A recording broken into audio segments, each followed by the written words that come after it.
It is Friday. Friday is such a fantastic day of the week because it's leading right into the weekend. My other favorite day is Wednesday because that's obviously new comic day and I love getting my hands on new comics. But if it's Friday, that means we're just a couple days closer to final order cutoff. So guys, let's not waste any more time because we got to talk about some of these books that are landing on this weekend's final order cutoff.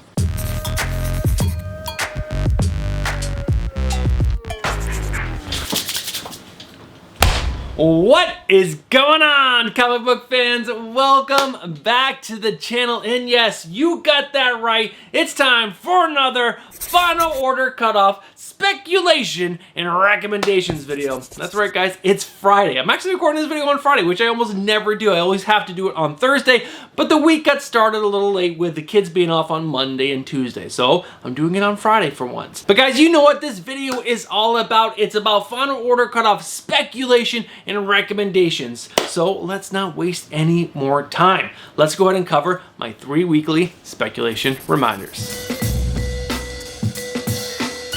Now, if you guys are seasoned speculators or you guys have seen this video series before, remember, there are timestamps down in the description below, and you guys can skip right ahead to final order cutoff cover lover picks. But guys, if you are new to this video series or new to speculation, please hear these 3 weekly speculation reminders. And the first one up is the most important, and that is you guys have to do your own research. I'm going to present some information to you guys today, but what I need you to do is go check other comic book YouTubers you trust, other comic book websites that you trust, and other comic book apps that you trust. Gather the most information possible so that way you guys can make the best decisions possible for yourself. Because remember, you guys are spending your own hard-earned money on these books. It's not my money, it's your money. Now, the second reminder that I have for you guys is that there are delays with comic books. So sometimes a book will show up multiple times on final order cutoff, and that is because its release date got moved for one reason or another. Now, my third and final reminder for you guys is to check these sources before you guys put in your final order cutoff orders. And that is because I record this video normally on Thursday, even though I am recording today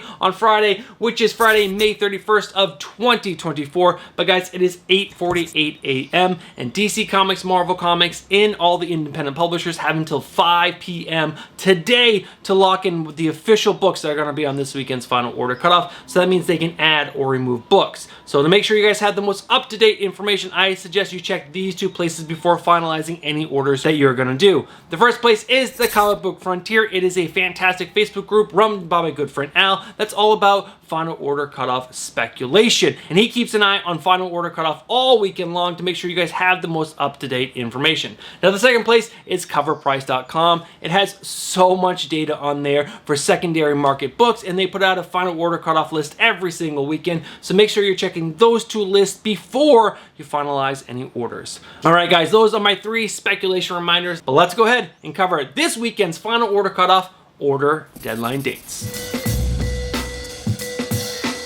Alright guys, if you're interested in picking up any of the books that I'm going to talk about in today's video, you guys need to get your pre-orders in by June 2nd for your DC Scout and Bolt books, and June 3rd for your Marvel and all the other independent publishers. I can't believe we're saying June already. But guys, just remember, a big reason why you want to get your pre-orders in by these dates is that you can save up to 20% off the cover price of these books if you order through certain websites that give that discount. Guys, do some Googling. There are plenty of websites out there that give that sweet 20%. Maybe even more, but I found 20% is the most common. But guys, do your research, find the shop that you like, guys. I'll have a link down in the description below to one of the ones that I like. But that is this weekend's final order cutoff order deadline dates. Let's go ahead and dive right in to this weekend's final order cutoff cover lover picks. Alright guys, there weren't too many covers that I found on this weekend's final order cutoff that I think could do well on the secondary market, either right out of the gate or in the future, but I did find a couple, so let's go ahead and cover those. And first up is an obvious one. It is Zatanna, Bring Down the House, issue number 1, with the cover B variant done by Art Germ, which has a little trade dress down in the right-hand corner. But guys, there is another one. There is the cover D foil variant, which is going to be fantastic, which gets rid of the trade dress and moves the logo down to the right hand corner, which I actually like this one a little bit more. The trade dress is really small on the cover B, but not having it there just gives it a little bit more special, and the fact that it's a foil is absolutely amazing. I do wish this was a ratio book, but open order, and I've seen open order books do well in the past, so guys, keep an eye on this one because Zandana looks absolutely fantastic. All right, guys, next up is Phoenix issue number 1. Phoenix is a very popular character, and this is the 1 in 25 ratio variant done by Greg Land, which is pretty good, but let's go ahead and continue. Phoenix number 1, the 1 in 50 ratio variant done by Rose Bess. Some of her covers do well on the secondary market. Not everyone loves her style of art, but guys, I think this one is actually pretty good. Her hair looks really freaking cool.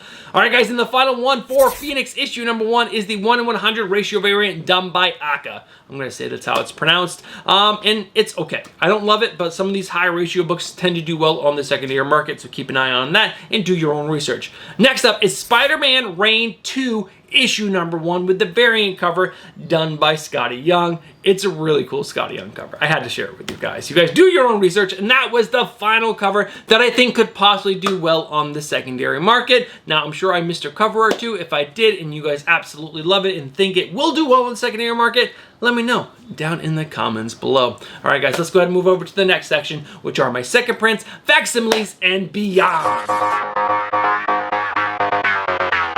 This is a week without any facsimiles, which is like, I don't know, it hasn't happened over like the last month or two, which is crazy that there's so many facsimiles coming out every single week. But guys, no facsimiles this week, so that means we just get second prints and beyond. Let's go ahead and dive into these. And the first one up is Blood Hunt issue number 1 with the second print done by Linnell Francis Yu. After that is Union Jack Ripper Blood Hunt issue number 1 with the blood-soaked second print variant done by Ryan Brown. After that is a really cool cover. I'm most likely going to try to pick myself up a copy of this just for the cover itself. It is so cool. This is X-Men 97 issue number 2 with the third print variant done by Marvel Animation. Come on, just look at this. You got a stack of VHS tapes making the X-Men logo 97. It is so cool. I grew up in the 80s. VHS was the thing. Going down to the local store to rent a VHS was like the highlight of the weekend. It was so much fun. And this is just so nostalgic. I freaking love it. I love this one. I gotta get my hands on a copy of this. After that is Ultimate X-Men issue number 1 with the fourth print variant done by Peach Momoko. And after that is Ultimate X-Men issue number 1 with the fourth print blank variant. And after that, we get X-Men 35 with the second print variant done by TBD. That's right, the artwork for this has not been released yet, and the artist hasn't been as well. So we do know there is a second print coming out for X-Men 35, but that is all the information that I have at this point, which means maybe that will get pushed to next week. I don't know. Make sure you guys are checking your sources, Comic Book Frontier and CoverPrice.com, before you finalize your orders. All right, guys, those are all the second prints, facsimiles, and beyond. Well, let's go ahead and move over to the next section, which are all the books that might have a little bit of something in the guts. All right, guys, there were 3 books on this weekend's Final Order Cutoff that had a little bit of something in the guts, which is more than like the last 2 weeks. So let's not waste any time. Let's dive into these books. And the first one up is Lego Ninjago Shatterspin, issue number 2. Now, the solicitation says, enter a new and terrifying realm of wilderness. Gammadon comes face to face with a new foe, the Lycan King. So I'm gonna guess there's the first appearance of the Lycan King in this book right here. Now, is Lego a really popular book that there's gonna be tons of copies out there? And is this really, truly an important first appearance? Most likely not, but I gotta give you guys all the information that I find. All right, guys, next up is Star Wars Inquisitors, issue number 1, with the first appearance of Tensu Run, a Jedi Knight. Now, I know zero about the Star Wars universe, so I have no idea if this is an important character or not, but guys, go check your Star Wars gurus. They're out there. They might be talking about this book, and you guys might need to get yourself a copy or 2, that way you can speculate on this book, but I have no idea if that's important or not. And the final book is X-Men, issue number 1. Now, I am excited for this book, and in this book, there is the debut of the Factory, the headquarters of the X-Men, which is going to be a new headquarters, and then there's also the possible first appearance of Agent Lundquist. Now, I have no idea who Agent Lundquist is. It's a first appearance. I have no idea if they're going to be important or not. Are they an agent looking for the X-Men, trying to hunt them down? Are they an agent trying to help the X-Men? I have no idea. Is it a good guy, bad guy? No idea. But there might be some people in the know that might have a little bit more information, so that's why I always say, do your research, because I have no idea if that's going to be an important first appearance or not. All right, guys, those are the 3 books that had a little bit of something in the guts. Let's go ahead and find out if there's any books that are on my spec picks of the week. All right, guys, looking over the books that I was able to find on this weekend's Final Order cutoff that had a little something anywhere, cover, guts, second prints, I'm going to say save your money. This is an easy week for me to highly suggest you guys save your money on the information that I have. Now, make sure you guys are doing your own research on that Star Wars books in X-Men issue #1 to make sure those first appearances are important or not. And if you seriously had to spend some money, I would actually go after that third print variant for X-Men '97. It is so nostalgic. I love it. And if I love it, I'm sure there's going to be other people born in the 80s that are also going to love it. So I would keep an eye on that one. I don't think there's any first appearances in this book. I'll make sure I will do a double check research while I'm editing this. If there is, I'll put it up on screen. If not, it's just a banging cover. It is just so good. But I highly suggest you guys save your money. All right, guys, let's go ahead and move over to the next section, which is my Final Order cutoff recommendations to read. All right, guys, there are 3 new #1s that are on this weekend's Final Order cutoff that I think are going to be really good. These are reads that you guys are going to want to pick up. So the first one up is Kill All Immortals, issue #1, coming from the writer of Zach Kaplan and art by FOC Order. I want to say that's how it's pronounced. But guys, let's go ahead and read the synopsis. Succession meets John Wick with immortal Vikings. 1,000 years ago, Viking explorer Eric the Red and his 4 adult children discovered a mysterious source of immortality. Now, in the modern world, they are an enigmatic billionaire family with a powerful banking empire. But when Eric's only daughter, Frey Asvald, seeks to finally be free of her family's influence, she must be prepared to reveal their supernatural secrets and confront her well-trained siblings in a deadly epic struggle for power. Get ready for a bloodthirsty, immortal fight like no other. So good.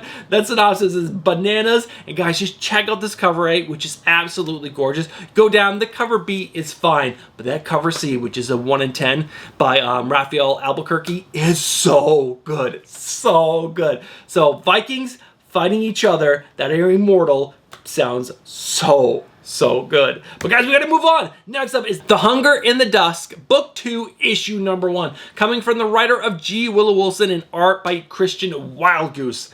Guys, if you did not read the first volume, you are highly missing out on a fantastic world. It is so good, and it's filled with a love story, and you guys know how I love a good love story. It is so good. Orcs, humans, a bad guy called the Vald, I want to say. It's so good. No, the Vangold. The Vangolds are the bad guy. There's like these big spindly guys, and they're so brutal and ruthless, and they're killing both the humans and the orcs and humans, like, they build a treaty together, and then the treaty starts to fall apart because the love starts to fall apart, and it is so good. But let me go ahead and read the very brief synopsis. After the falling out between Cal and Terra, Cal is the human of this one group, and Terra is the orc that was put in with this group of humans. Love is lost, and the fragile human-orc alliance has ripped at the seams. The last men standing, which is the group that Cal leads, are sitting ducks without their healer. Terra was a healer. She could like heal the wounded, which is such a cool ability. And their enemies have multiplied. As ruthless Vangold, the bad guy, and rogue orc dynasties stoke the flames of war, Terra could be the civilization's last hope for peace, but she may become a distant memory when a fresh face joins the battlefield. What's happening there? I don't know, but the art by Christian Wildgoose is like bananas good, like so good. And the story, I don't know, if you like an orc human, like fantasy type, Lord of the Rings type book with a little bit of love in there, so good. And there's an orc relationship between a husband and wife, which is one of the main clans, which is the mother and father to Terra. Their love story is also really good. There is a cover B for this. I don't love it. I'm just gonna go for the cover A, but this story is a must have pickup. You guys have to be picking it up. Now the last one to talk about is obviously X-Men issue #1. I am very low expectations on this book, very low expectations, because I have not liked anything X-Men for a very long time. The whole Krakoa thing was like a big fail for me. I did not like any of it. So I'm excited to see what's going to come out of the ashes of Krakoa. Now, I'm also excited for this one because it's written by Jed MacKay. Now, if you guys follow the channel, you know I'm a huge fan of Jed MacKay, and has art by Ryan Stegman, which I'm also a big fan of. So I'm pumped for this book. Great writer, great artist, hopefully going to be a good story. But I'm going to quickly read the synopsis for this book. From the ashes, Krakoa is gone. Osiris has fallen, but the X-Men remain always. Cyclops leads because that is what he does. Beast builds because that is what he does. And from their new home in Alaska, the X-Men raise a flag of defiance. Mutant business is their business. Join Cyclops, Beast, Magneto, Psylocke, Kid Omega, Temper, Magic, and Juggernaut as new forces in the world move into position, battling for destiny, philosophy of the mutant species. I don't know. That is a great team. I love Kid Omega. Kid Omega is so freaking good. Cyclops, Beast, Magneto. I don't know who Temper is. Magic, Juggernaut, and this cover. So good. Now, there are a bunch of variant covers. Obviously, there's going to be a bunch of variant covers. I like the J. Scott Campbell of Psylocke. There's a regular variant, and then there's a Virgin, which is pretty good. The Scotty Young is fantastic. I also really, really like the Peach from Mogo. That's really great. There's a JTC Negative Space, which is fine. There's the X-Men logo. Dumb. And there is two others. There's a Tony S. Daniel, which is okay, and I forgot the other one. I'll put it up on screen now. Those are all the variants. I'm probably just going to go for the cover A because I'm a huge Stegman fan. So those are the 3 books that I'm really excited about. I hope you guys are excited for them too. Make sure you guys are telling your shop about The Hunger in the Dusk, Book 2, Issue number 1, and pick up the trade for the first volume. You guys will not be disappointed. And don't forget to tell them about Kill All Immortals. All right, guys, let's go ahead and move over to the final section of today's video, which is going to be my new comic book day cover lever picks for next week's new comic book day. Alright guys, we're going to end today's video with going over 4 covers that I found on next week's new comic book day, which is going to be June 5th of 2024, that I think could sell well on the secondary market. So make sure you guys are keeping an eye on these covers when you go down to a local LCS or check online, my comic book shop, first thing in the morning, see if you can snag one of these. Alright guys, first up is Batman issue number 148, the cover E, which is the 1:25 ratio variant done by Omer. I don't love this cover, but Punchline is such a popular character and she does look pretty good. I just don't like how her face looks personally. Everything else, fantastic. All right, guys, after that is Venom issue number 34 with the 1:25 ratio variant done by Mahmoud Assar. So good. This is a great depiction of Venom, and there is something very tiny in the guts, which I personally don't think is speculation, but guys, do your own research. I put it up on screen right now what it is. It's really weak, but guys, this cover is fire. Alright guys, after that is Ghost Rider Final Vengeance issue number 4 with the variant cover done by Alexander Lozano. How freaking good is this cover? This is how you do a Ghost Rider cover. So many people do it big, fiery, the face so big on the page. You need to like see everything about him. He's such an epic character, and this one right here is so good. So good. It is open order, but how good is this cover? I think this might have like long-lasting like collectability because the cover is so good. Now the final cover that I really like is Vampirella Dark Reflections issue number 1 with the cover J, which is the limited Virgin variant done by Jenny Frison. You guys know I am targeting this one right here.